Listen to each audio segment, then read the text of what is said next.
지난 오후 예배 때 하나님께서 친히 우리에게 알려주시고 구약 성경에서 가장 많이 쓰인 하나님의 이름, 하나님께서 직접 알려주신 이름인 여호와 하나님에 대해서 살펴보았었습니다. 여호와의 의미는 스스로 있는 자라는 뜻으로 존재의 본질, 생명의 근원, 영원히 살아계시는 하나님임을 나타낸다 말씀드렸습니다. 또한 여호와 하나님께서는 그 존재가 영원한 뿐만이 아니라 스스로 말씀하신 그 언약에 대해서 영원히 기억하시고 그 약속을 반드시 이행하시는 변치 않는 하나님이심을 우리들에게 알려주셨습니다. 이스라엘 백성이 400년간 이집트에 있으면서 노예 생활을 하며 고통 가운데 있을 때 하나님께서는 그들의 신음을 들으시고 자신의 약속을 기억하시고 모세를 통해 구원하신 신실하신 하나님, 영원하신 하나님이십니다. 오늘은 여호와 이레라는 하나님의 이름을 통해 하나님의 성품과 마음을 알고 그분께서 우리에게 원하시고 바라시는 것이 무엇인지 나누는 시간 갖도록 하겠습니다. 먼저 여호와 이레라는 하나님의 이름의 의미는 하나님께서 준비하시다입니다. 하나님의 이름인 여호와 그리고 보이다, 자신을 나타내다라는 단어를 가진 라라는 단어가 결합해서 여호와 이레가 되었습니다. 그런데 약간 이상한 점이 있는데요. 하나님의 이름의 뜻이 준비하시다, 하나님께서 준비하시다인데 쓰여진 단어는 준비하다가 아니라 보이다, 나타내다 라는 뜻을 가진 라라는 단어를 사용했습니다. 조금 후에도 살펴보겠지만 하나님께서 우리에게 무엇인가를 우리에게 보이실 때 우리는 비로소 하나님께서 준비하신 것임을 우리가 비로소 알게 되는 것입니다. 작년에 제가 이제 어버이날에 아이들에게 이제 선물을 받았습니다. 그 선물은 아이들이 학교에서 종이로 카네이션을 만들고 거기에다가 이제 편지를 써가지고 저에게 이제 준 선물이었는데요. 아이들이 가방 속에 감추어 두었다가 제가 집에 들어갔을 때 짠 하고 보여줬습니다. 아이들 가방 속에 감추어 두었던 것을 저에게 보여줄 때 비로소 제가 그 선물을 볼 수 있게 된 것입니다. 제가 그 선물을 볼 수 있었던 것은 아이들이 그것을 미리 준비했기 때문에 제가 볼 수 있다라는 것이죠. 그리고 무엇인가를 준비한다는 것은 그 준비하는 사람의 마음과 계획이 담겨 있습니다. 아이들이 카네이션을 만들 때 이걸 어떻게 만들어야 되고 어떤 색을 칠해야 하고 어떻게 편지를 써야 하는지 어떻게 전달해야 되는지 깜짝 선물이 되는지 미리 생각하고 그곳에 그 아이들의 마음이 담겨져 있던 것입니다. 결국 준비하는 모든 것에는 그 사람의 그 존재의 마음이 담겨 있다라는 것이죠. 따라서 여호와 이레라는 하나님의 이름 속에는 하나님께서 우리를 향한 마음이 담겨져 있습니다. 그리고 하나님께서 우리를 향한 계획이 담겨져 있는 것입니다. 그래서 하나님께서 준비하신 것을 우리에게 보이신다라는 의미를 가집니다. 이제부터 여호와 이레라는 하나님의 이름이 등장한 그 사건을 살펴보면서 하나님께서 우리를 향해 어떤 마음을 가지고 계시고 또 어떻게 계획하시고 그리고 무엇을 준비하셨는지 살펴보도록 하겠습니다. 창세기 22장 1절에서 2절 말씀을 함께 읽겠습니다. 시작. 이 일을 뒤에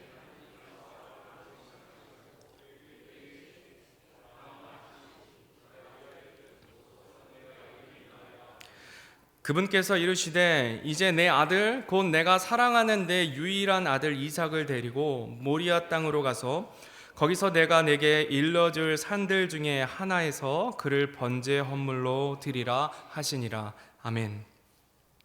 오늘 본문 말씀은 우리들이 너무나 잘 아는 내용입니다. 아브라함이 100세에 얻은 자녀인 이삭을 하나님께 번제 헌물로 드리는 믿음의 시험에 대한 내용입니다.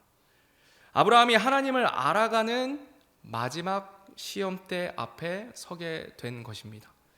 그동안 아브라함의 인생 가운데 하나님께서 찾아오셔서 어린아이에게 가르치듯이 너무나 친절하게 하나님의 이름에 대해서 직접 알려주시면서 하나님이 누구신지에 대해서 아브라함에게 알려주셨습니다.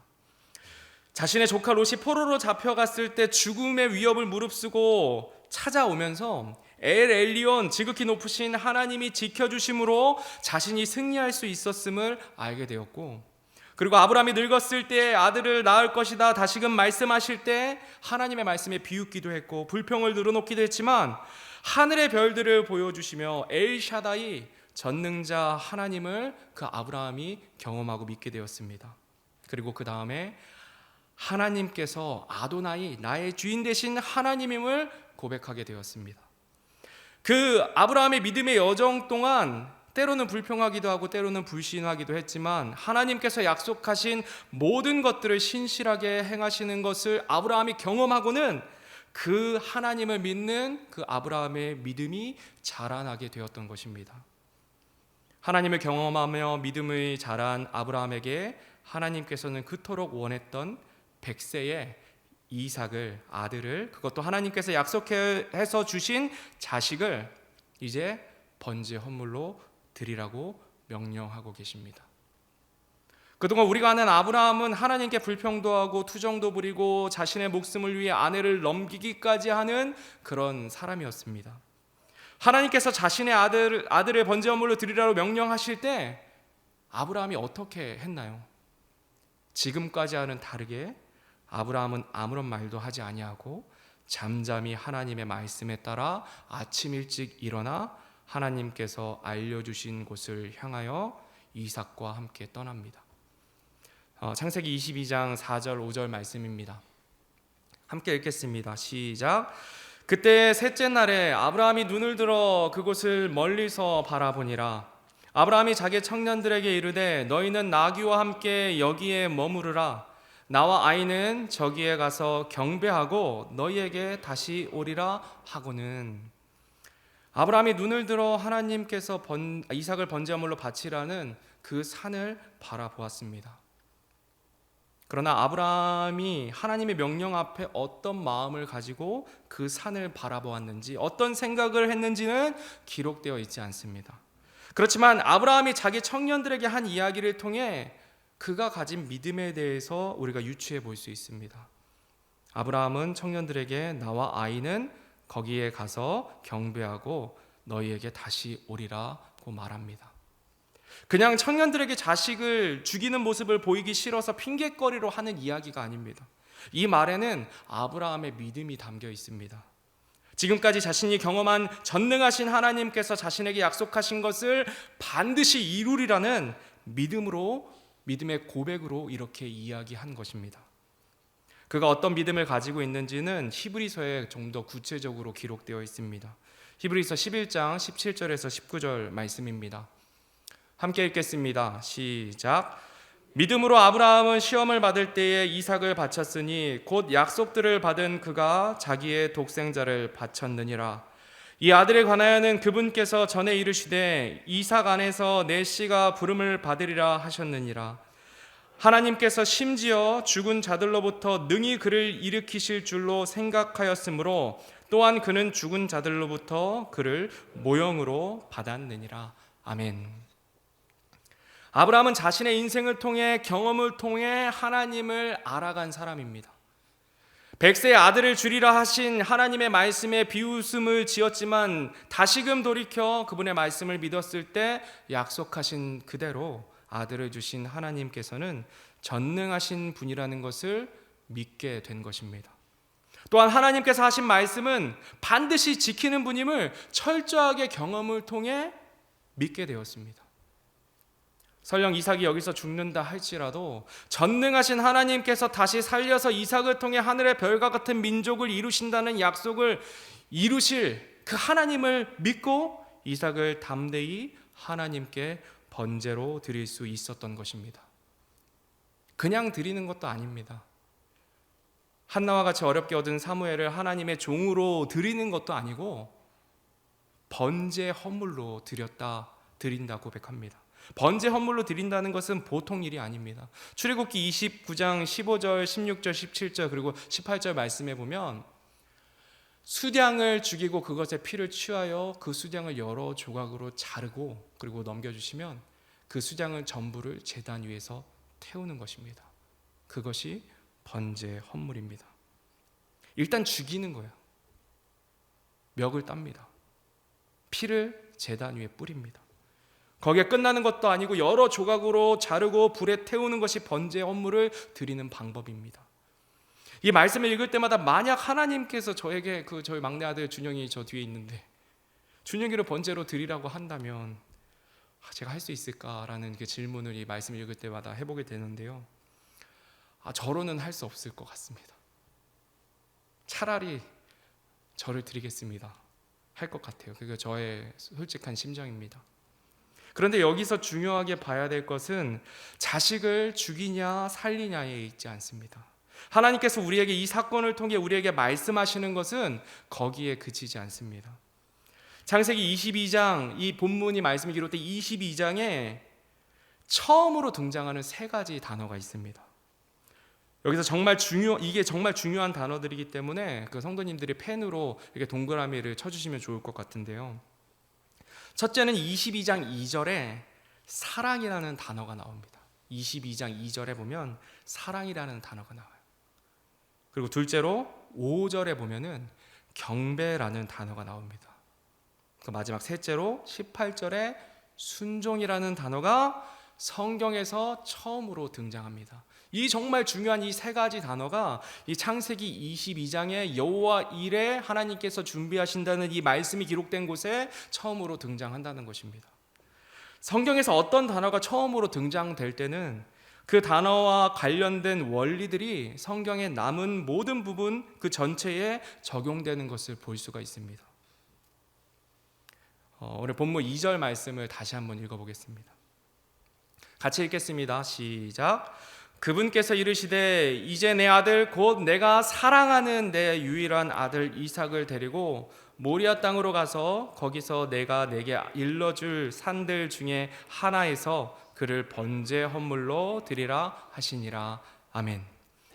하나님께서 아브라함에게 이렇게 말씀하십니다. 내 아들 곧 내가 사랑하는 내 유일한 아들 이삭을 번제 헌물로 드리라 말씀하십니다. 아브라함이 100세에 하나님의 약속으로 얻은 유일한 아들인 이삭을 사랑하는 그 사랑이 얼마나 큰 사랑이겠습니까? 사람이 할 수 있는 가장 큰 사랑은 부모가 자식을 사랑할 때 하는 사랑입니다. 남녀 간의 사랑도 크고 친구와의 사랑도 깊을 수 있지만 대가 없이 아낌없이 주는 사랑은 부모가 자녀를 향한 사랑입니다. 하나님의 사랑과 가장 닮은 사랑이 부모와 자녀 간의 사랑입니다. 하나님께서는 창세기 22장에서 사랑이라는 단어를 처음 사용하시면서 진정한 사랑이 무엇인지, 하나님께서 우리를 향한 사랑이 무엇인지 우리들에게 알려주고 계신 것입니다. 그리고 하나님께서는 이삭을 가리켜서 내가 사랑하는 내 유일한 아들이라 표현하시는데요. 내가 사랑하는 내 유일한 아들, 이 말씀을 읽을 때 우리는 머릿속에 바로 떠오르는 분이 계십니다. 누구십니까? 예수 그리스도이십니다. 하나님의 유일하신 아들, 독생자 예수 그리스도이십니다. 오늘 본문에 나타난 사랑은 하나님께서 독생자 예수님을 사랑하시는 그 사랑을 우리에게 보여주고 계신 것입니다. 하나님께서 예수님을 얼마만큼 사랑하시는지 아브라함이 자신의 유일한 아들 이삭을 사랑하는 것을 통해 우리들에게 알려주고 계신 것입니다. 또한 이 사랑은 하나님께서 우리를 얼마만큼 사랑하시는지를 나타내 보여줍니다. 자신의 아들을 제물로 드릴 정도로 우리를 사랑하신다라고 말씀하시는 것입니다. 우리를 위해 독생자 예수님을 십자가에 못 박혀 죽게 하실 정도로 우리를 사랑하시는 것을 이 사건을 통해서, 이 사랑이라는 첫 단어를 통해서 우리들에게 알려주시는 것입니다. 두 번째로 22장 5절에 나와 있는 두 번째 단어입니다. 말씀 한번 읽어보겠습니다. 시작. 아브라함이 자기 청년들에게 이르되 너희는 나귀와 함께 여기에 머무르라. 나와 아이는 저기에 가서 경배하고 너희에게 다시 오리라 하고는. 성경에서 경배라는 단어가 가장 처음 등장하는 장면입니다. 이 경배라는 단어는 엎드려 절하는 것을 의미하는데요. 오늘날의 예배와 같은 의미의 단어입니다. 우리 예전에 개역 성경에는 이 경배라고 번역하지 않고 예배라고 번역을 했는데요. 아브라함이 가장 사랑하는 이삭을 하나님께 제물로 드리러 올라올 때 경배라는 단어를 처음으로 사용한 것입니다. 이것의 의미가 무엇이겠습니까? 하나님께 경배한다는 것, 예배한다는 것은 자신이 가장 사랑하는 것을 하나님께 드리는 행위라는 것을 우리들에게 보여주고 있는 것입니다. 하나님을 경배하는 것, 하나님을 예배하는 것은 내가 가장 사랑하는 것을 하나님께 드리는 것입니다. 우리가 흔히 예배 드리러 갈 때 마음의 평안을 얻기 위해 은혜 받으러 간다 등등 내가 무언가를 받기 위해 예배를 드린다라는 표현을 사용할 때가 있습니다. 그러나 예배는 우리가 하나님께 무엇인가를 받기 위한 것이 아니라 우리가 하나님께 온전히 드리는 것입니다. 그냥 아무것이나 드리는 것이 아니라 내가 가장 사랑하는 것, 내가 가장 아끼는 그 시간, 마음과 뜻과 힘을 다해 하나님께 드리는 것이 경배이며 예배라는 것을 이 사건을 통해, 이 말씀을 통해 우리들에게 알려주고 계십니다. 오늘 예배 나오신 성도님들은 일주일 동안 참 힘들게 일하시다가 하나님께 예배 드리기 위해 나오십니다. 주일에. 그리고 또 이 수요일에도 나오시고요. 저도 이제 장사를 한 6, 7년 해봐서 아는데요. 일주일에 하루 쉬는 그날이 얼마나 포기하고 싶지 않은 그런 시간입니다. 얼마나 소중한 시간인지 모릅니다. 내가 쉬고 내가 즐거운 시간을 보내는 것보다 더 소중한 것이 하나님을 예배하는 것이기 때문에 이 자리에 나오는 것입니다. 가족과 함께 여행 가는 것보다 내 육체의 쉼보다 하나님을 더욱 사랑해서 드리는 예배를 우리 주님께서는 기뻐 받아주십니다.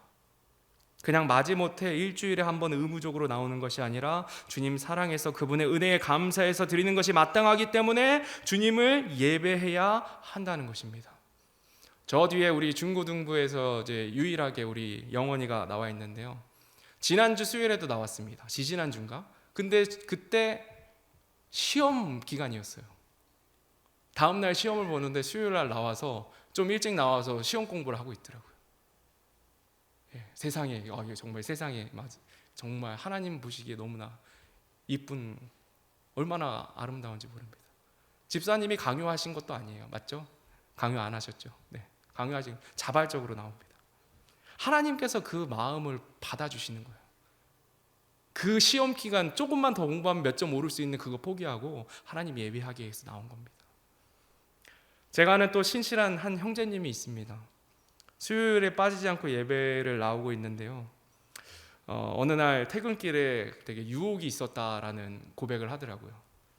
힘들게 일하고 지하철을 탔는데 지하철을 타고 이제 오는 길이 집을 지나쳐서 오는 거예요.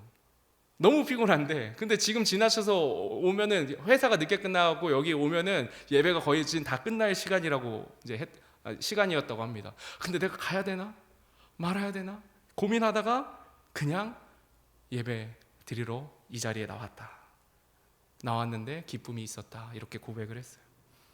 여기서 내리면 집에서 쉴 수 있고 온라인으로 예배 드릴 수 있다는 유혹이 그 형제의 마음에 있었다고 합니다. 그럼에도 불구하고 유혹을 뿌리치고 집에 갈 수 있는 정거장을 지나쳐 예배의 자리에 참석했다 고백했습니다.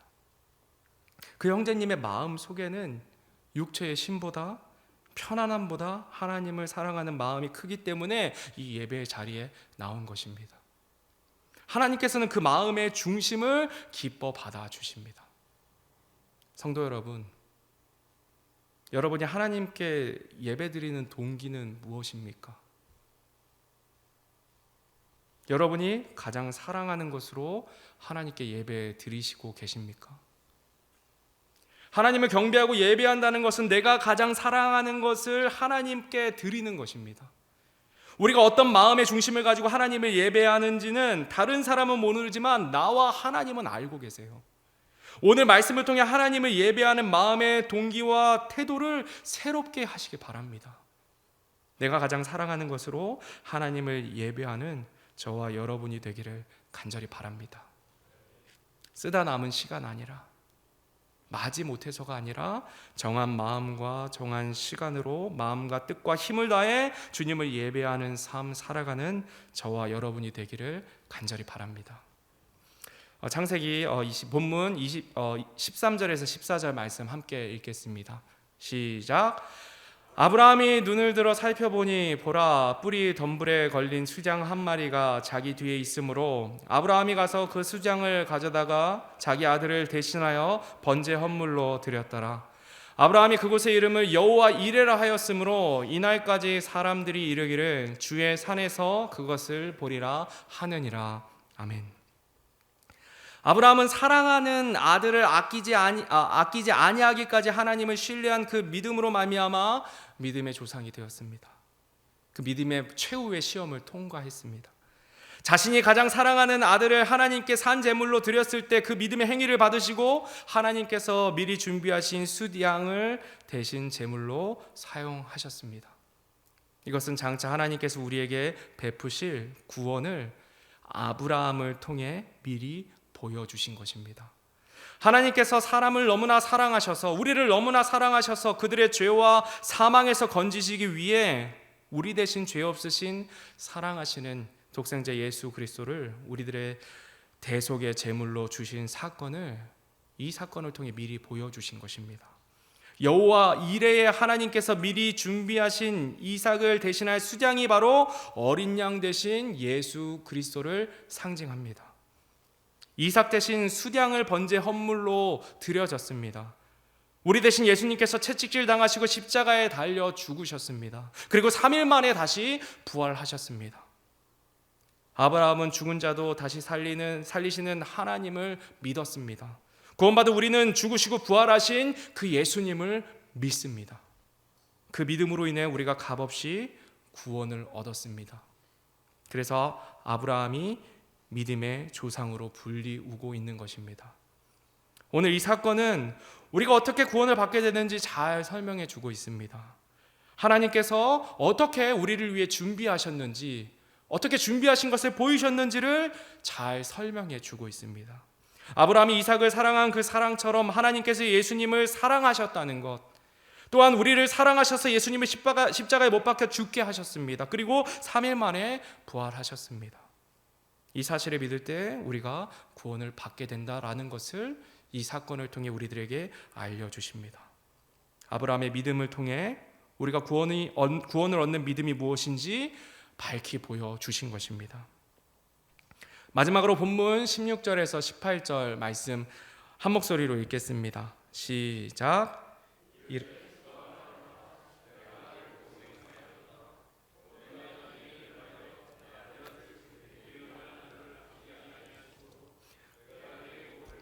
복을 주며 또 내 씨를 하늘의 별들같이 바닷가의 모래같이 번성하게 하리니 내 씨가 자기 원수들의 문을 소유하리라.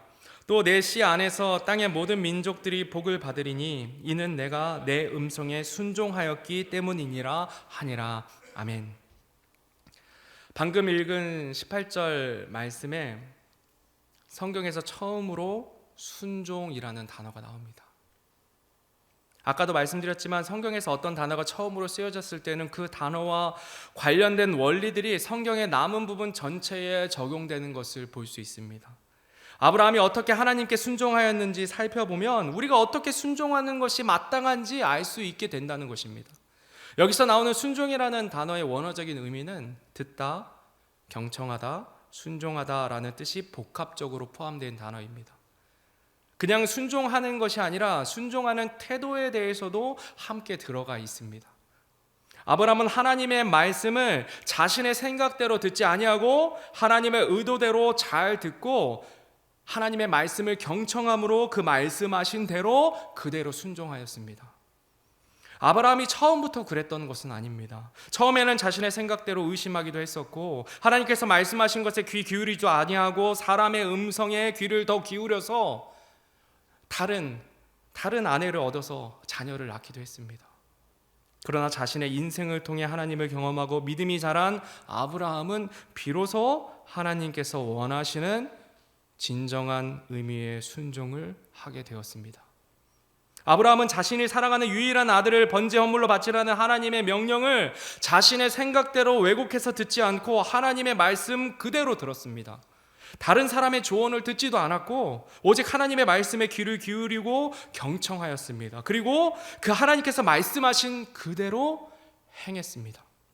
이것이 하나님께서 우리에게 바라시고 원하시는 순종의 모습입니다. 우리는 때로 하나님의 말씀을 내 생각과 경험, 지식에 비추어 잘못 들을 때가 많이 있습니다. 그래서 적당히 타협하고 때로는 하나님의 의도와는 전혀 반대되는 행동을 하기도 합니다.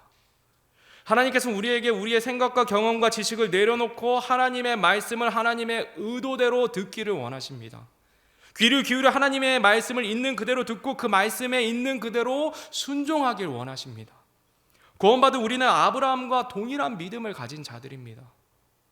하나님의 믿음으로 구원받은 자들입니다. 그리고 하나님께서 동일한 믿음뿐만이 아니라 아브라함처럼 순종할 것을 우리들에게 바라십니다. 하나님께서 구원받은 우리들에게 원하시고 바라시는 것은 하나님의 말씀을 잘 듣고 내 뜻이 아닌, 내 생각이 아닌 하나님의 뜻에 순종하며 살아가는 삶을 원하십니다. 그 뜻에 순종하며 살아가는 삶이 예배입니다. 그 뜻에 순종하며 살아가는 그 삶이 하나님을 사랑하는 것입니다. 우리에게 일방적인 순종만을 강요하는 것이 아니라 하나님이신 예수 그리스도께서 사람의 모양으로 나타나사 자기를 낮추시고 죽기까지 순종하셨으니 곧 십자가의 죽음으로 그 순종의 본, 예배의 본, 사랑의 본을 우리들에게 보여주셨습니다. 오늘 말씀 정리합니다. 오늘 본문 말씀에 성경에 처음으로 나온 세 가지 단어 사랑, 경배, 순종이 나타났습니다. 그리고 이 사랑, 경배, 순종은 여호와 일에 하나님께서 준비하신 예수 그리스도를 정확하게 보여주고 있습니다. 하나님께서 가장 사랑하시는 독생자 예수님을 내어주신 우리에게 예배는 내가 사랑하는 것을 드리는 것임을 밝히 보여주셨습니다. 하나님께서 예수님을 십자가에 내어주심으로 우리에게 예배의 본이 무엇인지 보여주셨습니다. 예수 그리스도께서 우리를 사랑하심으로 자신의 생명을 내어주심으로 우리에게 그 큰 사랑의 본을 보여주셨습니다. 근본 하나님의 본체이신 예수님께서 죽기까지 순종하심으로 순종의 본을 보여주셨습니다. 오늘 말씀을 통해 하나님께서 얼마만큼 우리를 사랑하시는지 기억하고 내가 가장 사랑하는 것을 하나님께 드리는 것이 예배이며 구원받은 우리가 마땅히 해야 하는 것이 순종임을 기억하는 저와 여러분이 되기를 간절히 바랍니다. 여호와 이레의 하나님, 우리를 위해 예수님을 준비하신 사랑의 하나님을 늘 기억함으로 날 위해 죽으신 그 하나님, 나를 구원하신 그 하나님을 사랑하고 또 예배하며 순종하는 저와 여러분이 되기를 간절히 바랍니다. 다 같이 일어나셔서 찬송가 512장 내 주 되신 주를 참 사랑하고 찬양하시고 패회기도함으로 예배를 마치도록 하겠습니다.